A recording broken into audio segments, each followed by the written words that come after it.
ನಮಸ್ಕಾರ ಸ್ನೇಹಿತರೆ, welcome back to tech facts Kannada ಚಾನಲ್ಗೆ. ನಾನು ನಿಮ್ಮ ಮಂಜುನಾಥ್. ಸ್ನೇಹಿತರೆ, ಗೃಹಲಕ್ಷ್ಮಿ ಯೋಜನೆಯ 25ನೇ ಕಂತಿನ ಹಣ ಈಗ ಬಿಡುಗಡೆ ಆಗ್ತಾ ಇದೆ. ಆದರೆ ಎಷ್ಟೋ ಜನರಿಗೆ 24ನೇ ಕಂತಿನ ಹಣ ಬಿಡುಗಡೆ ಆಗಿಲ್ಲ. 23, 22, 21, 20 ಈ ರೀತಿಯಾಗಿ ಸಾಕಷ್ಟು ಕಂತಿನ ಹಣ ಬಿಡುಗಡೆನೇ ಆಗಿಲ್ಲ ಇನ್ನೂ ಕೂಡ. ಹಾಗಿದ್ರೆ ಯಾವ ಒಂದು ಕಾರಣಕ್ಕೆ ಈ ಒಂದು ಗೃಹಲಕ್ಷ್ಮಿ ಯೋಜನೆಯ ಹಣ ಅವರೆಲ್ಲರಿಗೂ ಕೂಡ ಪೆಂಡಿಂಗ್ ಇದೆ? ಯಾವಾಗ ಆ ಎಲ್ಲ ಹಣ ಬರೋದು? ಹಾಗಿದ್ರೆ ಅದು ಸರಿ ಆಗುತ್ತಾ ಇಲ್ವಾ? ನಾವು ಎಲ್ಲಿ ಹೋಗಿ ಇದನ್ನು ಸರಿಪಡಿಸ್ಕೊಂಡು ಬರೋದು? ಸೊ ಇದೆಲ್ಲದರ ಕುರಿತು ಕಂಪ್ಲೀಟ್ ಮಾಹಿತಿನ ನಿಮಗೆ ಈ ಒಂದು ವಿಡಿಯೋದಲ್ಲಿ ತಿಳಿಸಿಕೊಡುವಂಥ ಪ್ರಯತ್ನ ಮಾಡ್ತೀನಿ. ವಿಡಿಯೋನ ಎಲ್ಲೂ ಕೂಡ ಸ್ಕಿಪ್ ಮಾಡದೆ ಕೊನೆ ತನಕ ನೋಡೋದಕ್ಕೆ ಟ್ರೈ ಮಾಡಿ.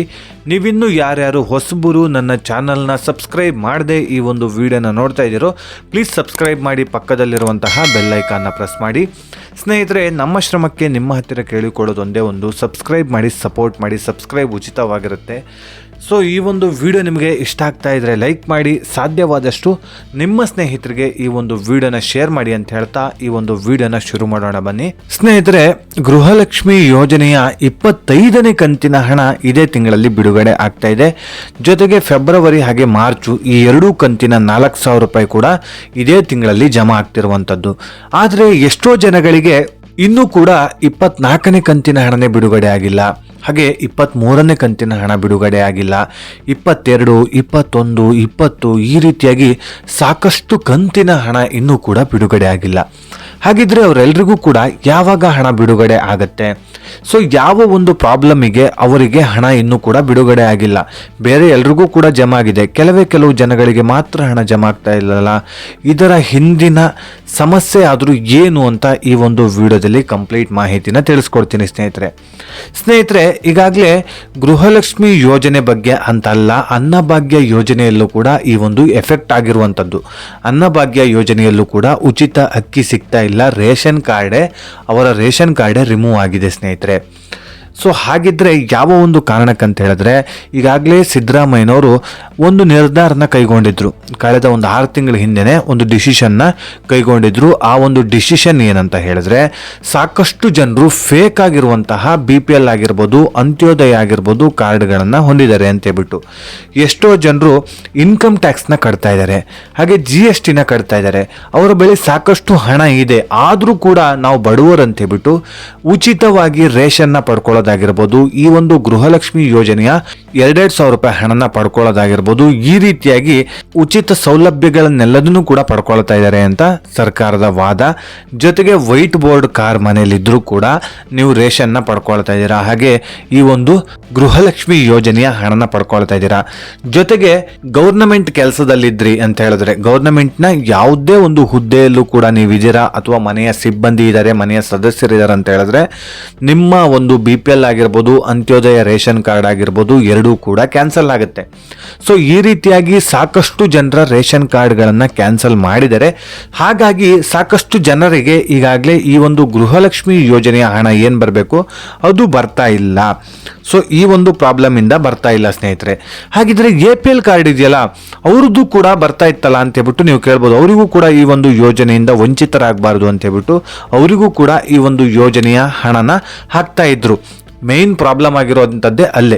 APL ಕಾರ್ಡ್ ಇದೆಯಲ್ಲ, ಅವರಿಗೆ APL ಕಾರ್ಡ್ ಕ್ಯಾನ್ಸಲ್ ಆಗಿರೋದು ಗೊತ್ತಿಲ್ಲ, ಕ್ಯಾನ್ಸಲ್ ಆಗದೆ ಇರೋದು ಕೂಡ ಗೊತ್ತಿರೋದಿಲ್ಲ. ಯಾಕಂತ ಹೇಳಿದ್ರೆ ಪ್ರತಿ ತಿಂಗಳು ನೀವು ರೇಷನ್ನ ಖರೀದಿ ಮಾಡೋದಕ್ಕೆ, ರೇಷನ್ನ ಪಡ್ಕೊಂಡು ಬರೋದಕ್ಕೆ ಹೋಗಿರೋದಿಲ್ಲ. ಸೊ ಹಾಗಾಗಿ ಅದ್ರ ಬಗ್ಗೆ ಕಂಪ್ಲೀಟ್ ಮಾಹಿತಿ ನಿಮಗಿರೋದಿಲ್ಲ. ಅದೇ BPL ಆಗಿರ್ಬೋದು, ಅಂತ್ಯೋದಯ ಆಗಿರ್ಬೋದು, ಈ ಎರಡೂ ಕಾರ್ಡ್ಗಳು ಪ್ರತಿ ತಿಂಗಳು ನೀವು ರೇಷನ್ನ ಪಡ್ಕೊಳ್ಳೋದಕ್ಕೆ ನೀವು ನ್ಯಾಯಬೆಲೆ ಅಂಗಡಿಗೆ ಹೋಗ್ತೀರಾ. ಆ ಒಂದು ಟೈಮಲ್ಲೇ ಅಲ್ಲೇ ರಿಜೆಕ್ಟ್ ಆಗಿರೋದು ತೋರಿಸ್ತಾ ಇರುತ್ತೆ.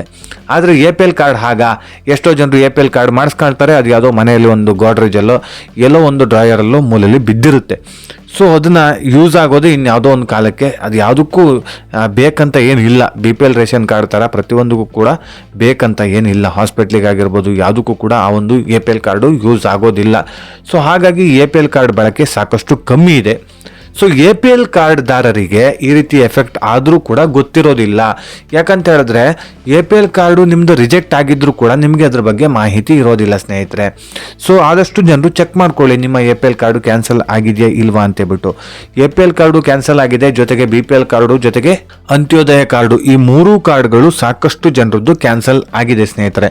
ಹೌದು, ಇನ್ಕಮ್ ಟ್ಯಾಕ್ಸು GST ಕಟ್ತಾ ಇದ್ದೀರಾ, ಹಾಗೆ ವೈಟ್ ಬೋರ್ಡ್ ಕಾರ್ ಇದೆ, ಗೌರ್ಮೆಂಟ್ ಕೆಲಸದಲ್ಲಿದ್ದೀರಾ ಅಂತೇಳ್ಬಿಟ್ಟು ಸಾಕಷ್ಟು ಜನರದ್ದು ತೆಗ್ದಿದ್ದಾರೆ ಈಗಾಗಲೇ. ಹಾಗೇನೆ ನೀವು ಈ ತಪ್ಪೇ ಮಾಡಿರೋದಿಲ್ಲ.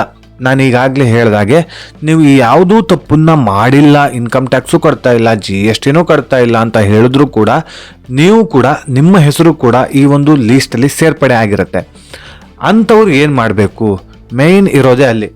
ಸೊ ಅಂಥವರು ಏನು ಮಾಡ್ಬೇಕಂತ ಹೇಳಿದ್ರೆ ನಿಮ್ಮ ಹತ್ತಿರದ ತಾಲೂಕು ಆಫೀಸ್ ಏನಿದೆಯೋ ತಾಲೂಕು ಆಫೀಸ್ನಲ್ಲಿ ಒಂದು ಫುಡ್ ಸೆಕ್ಷನ್ ಇರುತ್ತೆ, ಅಲ್ಲಿ ಹೋಗಿ ನೀವು ವಿಚಾರಿಸಿ, ನಿಮಗೆ ಮಾಹಿತಿ ಸಿಗುತ್ತೆ. ಸೊ ಅಲ್ಲಿ ಒಂದು ಲೆಟ್ರನ್ನ ಬರ್ಕೊಡ್ಬೇಕಾಗತ್ತೆ ಸ್ನೇಹಿತರೆ.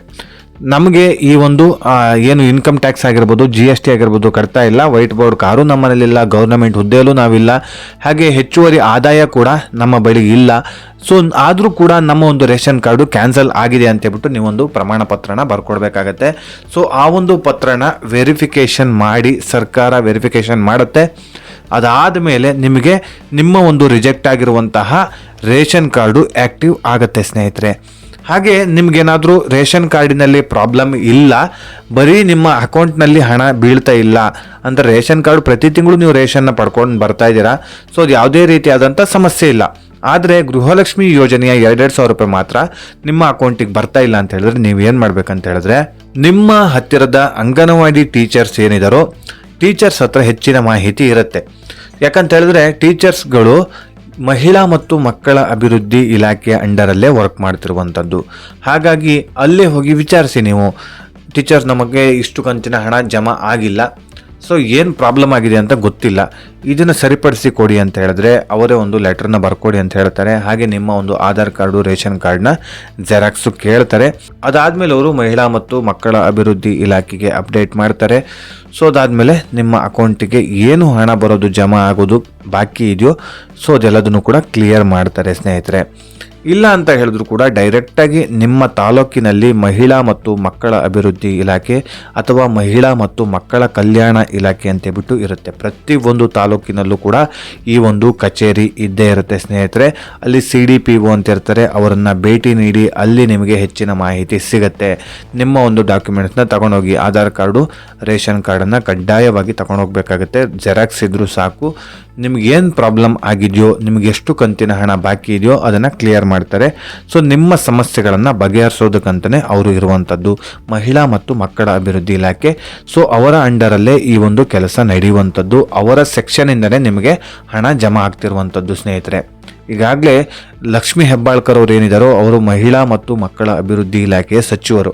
ಅವರ ಒಂದು ಕಚೇರಿ ಏನಿದೆಯೋ ಅದರ ಅಂಡರಲ್ಲೇ ನಿಮಗೆಲ್ರಿಗೂ ಕೂಡ ಹಣ ಜಮಾ ಆಗ್ತಾ ಇರುವಂಥದ್ದು ಸ್ನೇಹಿತರೆ.